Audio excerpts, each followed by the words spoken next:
Welcome everybody. Got our tea today. It is the green pomegranate tea. And this is a recipe I discovered because I wasn't able to get my nice creamer with my coffee. And this one I found out about. This right here, can you see it? This is sorrel. And it smells really, really good. And so I learned about this from some people from the islands, the Caribbean, Jamaica in particular. And they make this tea called sorrel, and it is so, so, so good. This is the brand I got it from. Golden Roots Ltd. And it's got some cloves mixed in with it, anise, and a bay leaf. Really, really good. I think it is the hibiscus plant. And it turns everything this pretty, pretty, pretty red. So, you guys know I'm still trying to stay clear of the creamer for now. And I really can't take coffee unless I have a lot of creamer in it. But these fruited flavored teas, I'm real good with them. Now, I wish I had some lemon, but I'm out of lemon, so I can't really do that. But I got my honey here.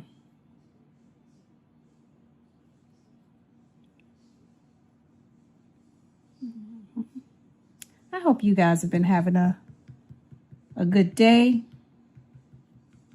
Wash that off. I have been having a good day. This has been like a rest day for me. So I got my tea, got my journal.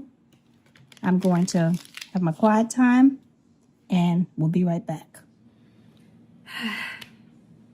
So, got my quiet time done.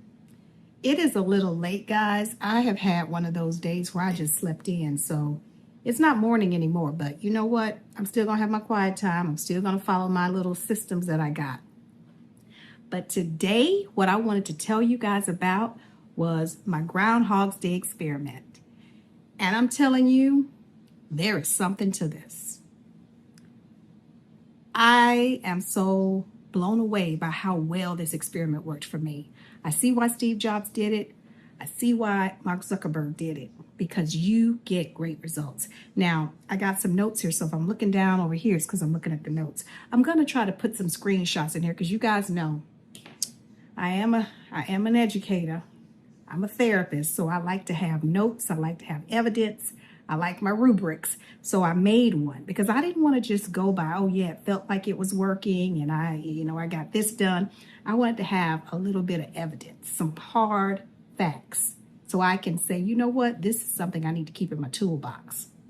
So I have the Groundhog Day rubric, and you guys remember I did a community post maybe 2 weeks ago to kind of let you know how I was going to be doing the evaluation. I think I did it 3 weeks ago because this has taken 15 days. I didn't do the weekends, if you can remember.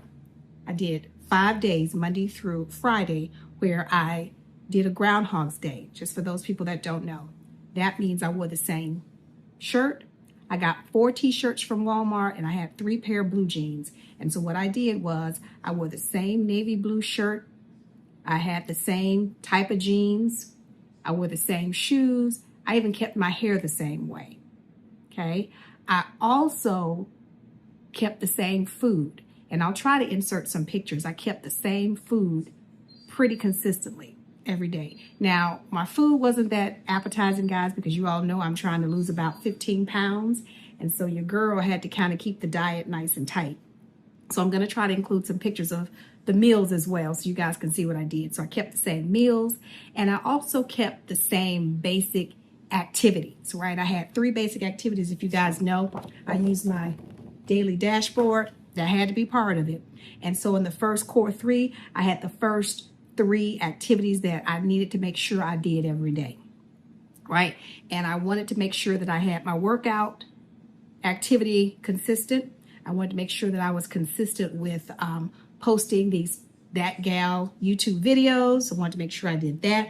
And I wanted to make sure the main reason I had to do this experiment is because I am trying to get an online course together, y'all, and that thing has taken me months. And so I was at a point where I was desperate. I needed to get this course done. So that's the main thing I wanted to make sure I got done. Those three things, okay? So the course modules done, keeping That Talking Gal YouTube video uploads consistent, and I also need to stay consistent with my workout and with my nutrition and supplementation. Got it? Good. Now, the rubric that I did when we started, I had to look at how life was before I started my supplementation. You guys remember I started taking the SlenderX because of the thyroid. It helps with that, and it also helps with joints, and it helps with mood because it has ashwagandha. And then I started taking my natural ream seaweed because I needed the minerals, because your girl was starting to have achy shoulders, frozen shoulders, all kind of stuff. You know, it is that season of menopause, and so these things can happen. So I was trying to kind of deal with the achy, stiff joints and making sure I got the minerals. So the natural ream seaweed was making sure I got all 92 of the 102 minerals our body needs. It also had ashwagandha in it. And so if you know anything about ashwagandha, that sort of helps balance out your mood, takes that cortisol and brings it down, right? That stress hormone. So I realized if I were going to be doing a fair assessment, I had to look at my life before those assessments and then my life after. So when I looked at my life before the assessment, I had a couple of parameters I was looking at. I was looking at mental clarity, how clear my thoughts were, if I felt like I was walking around in a fog, or if I felt pretty clear. I wanted to look at how well I could focus on activities that I needed to get done and how well I could follow through on getting the things done that I wanted to get done. I looked at decision fatigue, how often I would be paralyzed or couldn't make a decision or couldn't get started on a task. And then I wanted to look at my emotional bandwidth, how much patience I had when dealing with challenges and dealing with family and friends, you know, that unexpected problem that pops up. How much emotional bandwidth did I have to deal with it without, you know, flying off the handle or getting super in my feelings and depressed? I wanted to look at emotional bandwidth. And then I wanted to look at how much progress I made on the meaningful task. So before the supplementation, I had my little rubric, right? The one was the face with the frown, the frowny face. That would be 1, which means I'm not doing so good. Then I had a face, you know, the little plain face. That would be the 2. That means, you know, I don't feel great. I don't feel bad. I just feel sort of meh. And then I had my smiley face, right? That would be the 3. That means, hey guys, this is working. I'm doing amazing. I'm so happy. So if you can remember, I did that rubric. And in the beginning, back in April of 2026, all of those parameters were at 1. All of them were at 1. My emotional bandwidth, I'd probably put at a 1, 2. Because I'm really not the kind of person to fly too much off the handle about things. Can be a little defensive from time to time, I understand, when I feel like I'm defending my values. But for the most part, I'm a pretty, you know, flexible, chill kind of person when it comes to upsets. So I had to give myself a 1, 2 before the supplementation. Now, May of 2026, when I had been on the supplementation for probably about 3 weeks, is when I started doing the actual Groundhog Day Experiment. And I noticed a huge change in my emotional state and my calmness. And so by the time May 2026 came around, May of 2026, I was showing a 2 for mental clarity, focus and follow through, decision fatigue, emotional bandwidth. Everything was at a 2. I was feeling really chill. However, as far as progress on meaningful work went, I still wasn't doing that well. I was chill, but I still didn't have what I needed to get my activities done, which is why I said, let me try this Groundhog Day Experiment. So I gave myself a 1 to 2 for the progress of meaningful work in May of 2026. So now, guys, we're here for June of 2026, how well I did once I had the supplementation in place and how well I did once I had my Groundhog's Day locked in.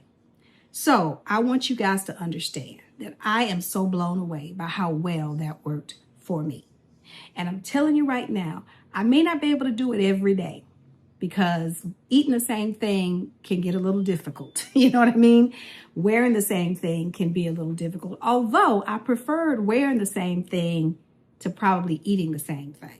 Yeah, because once I got in the mood of just putting on that navy t-shirt and grabbing the jeans, grabbing the necklace that I wore, it was just like I was on autopilot by week 2. And I really liked it. It's almost as if that uniform just sort of made me feel like, okay, time to get stuff done. Time to get stuff done. It's like that's what the uniform started to represent to me. It became my get shit done attire. And I like that. So I thought that was really cool. So don't be surprised if you see me popping up here with my navy shirt on from time to time, because I really, really liked that part of the experiment. I want to tell you that I had to give myself a 3 for every category. Mental clarity, focus and follow through, decision fatigue, my emotional bandwidth. Honey, I was able to challenge and do the things that I normally do. Like if I feel that my values are being, challenged and I feel like I got to take a defensive stand, I was able to do that. And the good thing about it is I didn't feel guilty afterwards. It's like I felt like I was supposed to be doing it. It's like all of a sudden my emotions were on my side. That's the one thing I noticed. I had the mental capacity to take on the challenges of the day. And even if somebody I felt was kind of infringing a little bit on some boundaries that I have, I had the emotional bandwidth to say, hey, no, let's not do that. Let's not go there. And then I didn't have that little voice playing in my head trying to make me feel guilty later. No, that didn't happen. So I felt very much in control of my emotions. Now, the thing that I really was just amazed by is the progress on meaningful work. I had to create another category. I have a face with the big grin, and it's the 4+. Because it wasn't enough just to say 3 and just to give it a smiley face. I had to give it the big full grin, honey, because when I tell you how much progress I made, I am still in shock by it. Because I have never made that much progress, that much intentional progress on anything. A lot of people will say, well, you got through grad school, you got through this. Yeah, but in such a short amount of time, I did a lot of work. And I did it while keeping my sanity. I did it while maintaining my workout routine. I did it while still eating the healthy way I needed to without needing all my emotional support snacks that I typically need. I did it still taking my supplements, because normally I would have forgotten about those supplements and thought I'll deal with it tomorrow. You know what I mean? But I stayed consistent. So I also wanted to look at the projects that I accomplished, because it's one thing to say, yeah, I got meaningful work done, but it's like, well, what was that meaningful work? Prove it. And honey, I have the receipts. As far as me maintaining my gym workout, I did that. My goal was to try to get in the gym about twice a week, because you guys know I'm still not at a point where I need to be in there 3 times a week, because I still need to kind of recover. Although I'm getting past that now, because my body doesn't ache as much as it used to now that my supplements are really kicking in. But I'm still at the point where I'm just trying to get in a meaningful activity maybe twice a week. Got that done. But not only did I do that, I kept my nutrition on point. Told you about that. In addition to that, y'all, what really blew me away is that I started a stretching yoga class. They call it a yoga class, but it's really more like stretching because they don't really do a lot of the Eastern stuff. But I started one, and I'm going to it, and I haven't missed a session. So I've been to 5 sessions to date, every week. So not only was I doing my gym and keeping that on point, I added a yoga class that I love. And it will always be a part of my life at this point, because it has just been life-changing. So that's when I started saying, not only am I just doing the things that I'm trying to accomplish, I'm getting more stuff done. I must be freeing up a lot of mental bandwidth with this exercise. Oh, but it gets better, y'all. I remember I wanted to make sure that I kept posting to this YouTube channel right here. I wasn't that concerned about it because I like coming on here talking to you guys. That's not a big deal. I keep it low key, low stress. I come the way I am. I don't try to put no makeup on unless I happen to be going out somewhere that day. I show up just the way I show up. I try to, be a little somewhat put together for you guys. I do try to put the hair a little bit in place. But for the most part, this is an edit-free YouTube podcast that I do on That Talking Gal. But I was concerned that I might fall a little short. Y'all know I got 23 episodes. Now, if you can remember, I did a community post a couple weeks back. I was excited to have 12. So I thought, surely if I'm trying to get all this other stuff done, I might miss an episode or so of That Talking Gal. So what I did was I set a goal. I said, well, let me see if I can make sure I have at least 21 episodes up. That's what I want. I want to make sure I had at least 21 episodes up by the time July hit, which we're in July now. Y'all, I got 23. This is the 24th one. Tell me I'm not cooking with gas with this, okay? But honey, it gets even better than that. Because remember, the whole reason I did this was to just make sure that I could get that online course, those modules done. Because they had drug out since, I don't know, January, maybe not January, but yeah, it's been a lot trying to get them done. Oh, I got them done, honey. I got the whole online course done. I still have to record it, but what I was trying to make sure I did was that I got it written up and I got it prepared. So now I just got to tape it, and I'm going to do that next week. So we got the main thing done that I wanted to do. But the thing, y'all, that really, really, really has blown me away is that I started my Spotify, Apple Podcasts. What? That was just a thought. I had that thought that, you know what?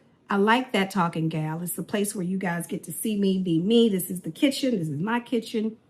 Y'all know I like my little snacks back here, my little cupcake. I've been kind of, I hadn't been able to fill that up because I'm trying to get this weight down. But, this is my kitchen. This is my table. You guys get me every morning the way I show up.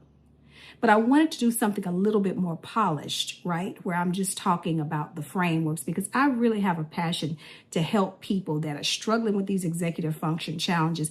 I really want to help them get their lives together so that if they have that big dream that they want to do, that they can go out and get it done. That's the thing I like so much about being a speech therapist, is I love helping people, create the functional skills that they need to live as independent as they can be, right? I love doing that. But I believe it's time for me to segue into something like this, where I'm helping regular, everyday people create big dreams and big goals. So you have a business you want to create, but you can't quite get yourself together and organized to get it done. You have that novel you're trying to write. I want to help those people. That's where my heart is moving to. And I want to talk about the frameworks in a way that people that want to just get that information and run with it can get it. Break down the neuroscience from a high level into a usable level with skills and strategies and tools that actually work for us. And I felt that this wasn't the best place for that. And I wanted to get a podcast going on Spotify or Apple, because I'm with Buzzsprout. So, you put it in the Buzzsprout and they just send it out to all these different podcast places, I guess I'll call it. And I just want to do that. But never in a million years did I think I would be able to get that done now. Y'all, I got 5 episodes up on that. It's called Your Inner Economy. And my thinking about that is, those are the resources that we have that are internal, that we get from our creator. And they are the resources that we have to use. We have to learn to steward them appropriately so that we can get all the big stuff done that we want to get done. And I got 5 episodes over there. So y'all should go check that out. So this has been a huge, huge success. And I want you to know that if you're struggling to get that big project off the ground and you're not able to get it off the ground, you got a lot going on, honey, like they say, success leaves clues. Let me get that right. Success leaves clues. You got to do what the successful people do. And Steve Jobs did this. Mark Zuckerberg did it. He probably still does it from time to time. This stuff works. You decrease the amount of micro decisions you have to make, and you save up all of that mental bandwidth to do the things that you really need and want to do. Got it? So I'm going to post my little rubrics to the company, to the community post, I guess I'll call it, and so you guys can see it. But I'm gonna put it in here too. You guys have probably already seen it. I'm gonna put it in here too. But anyway, guys, that's all I have for you today. I'm super excited about my progress. You'll see me again this week. I got some fun things going on tomorrow. Today is just gonna be a day. I'm not gonna do anything but sit here and drink my red tea and have a happy life. And I hope you can do the same thing too. So until next time, you guys take care.